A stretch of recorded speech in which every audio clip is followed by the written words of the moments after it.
All right, everyone. Welcome to episode number 49 of Everyday Thoughts. Probably not the last. Might do another one tomorrow.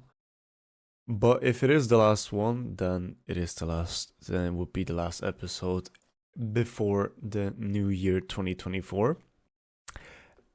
But that doesn't matter, since if we want to improve, we improve whenever we want and not when the new year starts and we have new year's resolutions that we stick to for 2 weeks and then we drop them.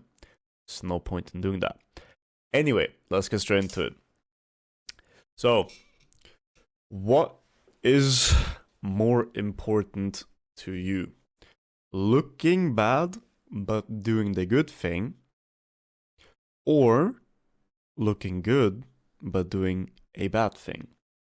What I mean by this is, how much do we really or do we truly care about doing right, or just looking like we're doing the right thing and presenting ourselves like we're doing it?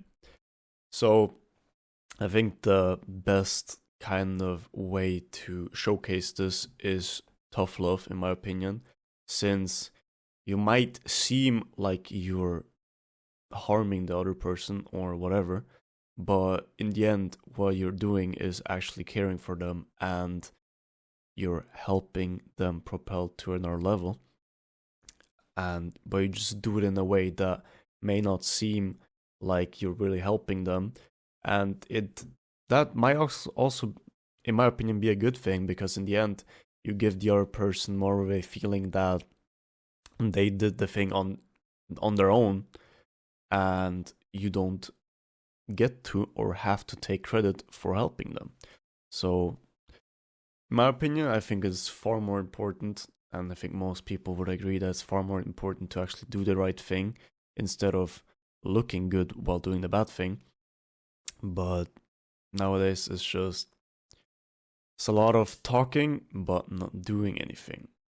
Then, I mean, just adding on to that, it's easier to see words than to see deeds, and that's why it may seem so attractive to not do the thing but just talk about it like you're doing it.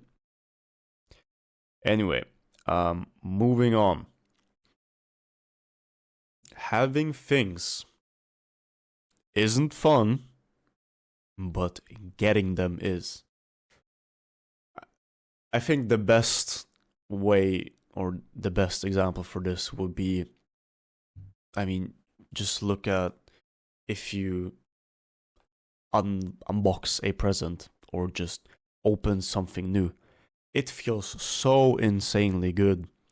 But once you're like a month in, max, can be even earlier, you're getting used to the thing. And it's just your normal baseline. So it goes higher and higher and higher and higher.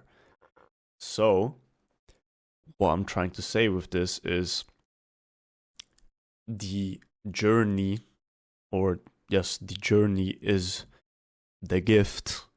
And once you achieve something, it's just like, yeah, that's good.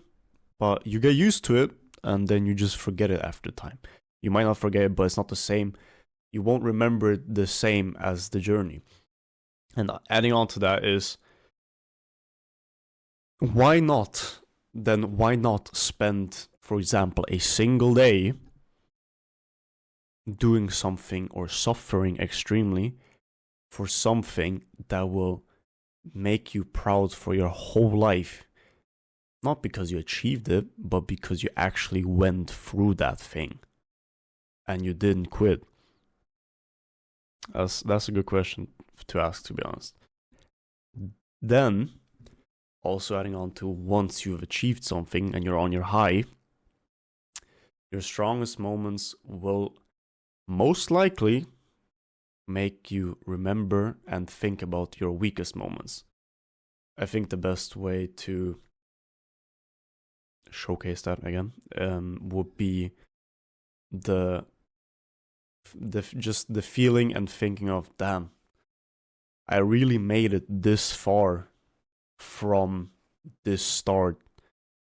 It doesn't matter what kind of thing it would be, but it's just seeing yourself going from that start point to your current position, and you're like, damn, I really did go hella far, and I achieved a lot during that time period. And I'm glad that I did the thing. Then,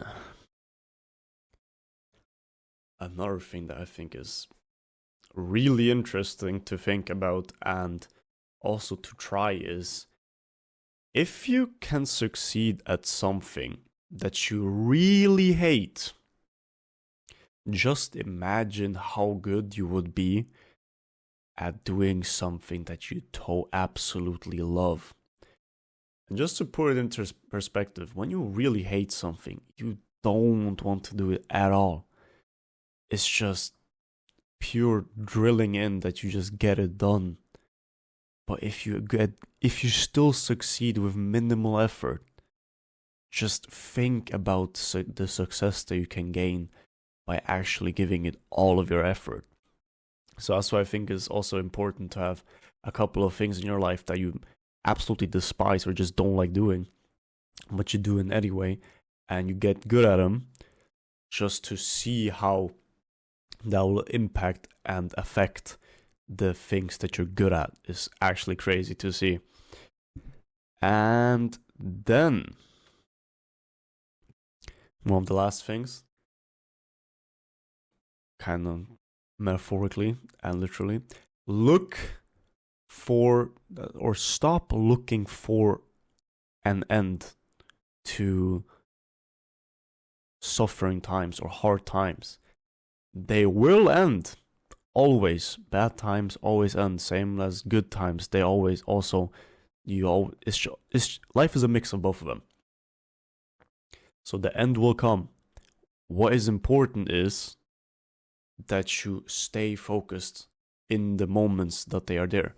Because when you are in those bad moments and you start doubting yourself, first of all, always remember, just take one step. Oh, I can take another step. Take the next step. Can't take another step. Yes, I can. Take the next step. But if you don't, and you just get self-absorbed in all your self-doubt and whatever, you will start losing, or not lose your respect, not fully lose respect for yourself. Kind of yes, but not fully. But you will just go into that slippery, or you're lying on a slippery slope, and you will just keep going lower and lower and lower. And that's also important when to have, or like to just have a hard mental stop and just rethink the whole thing. Like, wait, how will this affect me if I actually make this? So you start thinking about your future. How bad will I regret this if I quit it? Since the feeling of quitting or the feeling of regret is so much worse than the feeling of failure. Because when you fail, knowing that you actually put 100% into it, well, you just failed. There's nothing you can do about it anymore. But when you quit early, knowing damn well that you still could have kept going, but you didn't, because in the moment it was just too much, you will feel so much worse. And that's why it's important to just look beyond that. And then also what you can do is to stop looking for the finish line and just see what is beyond that finish line, what finishing will actually open you up to. I hope you enjoyed it, and I'll see you tomorrow or in the new year 2024. See you.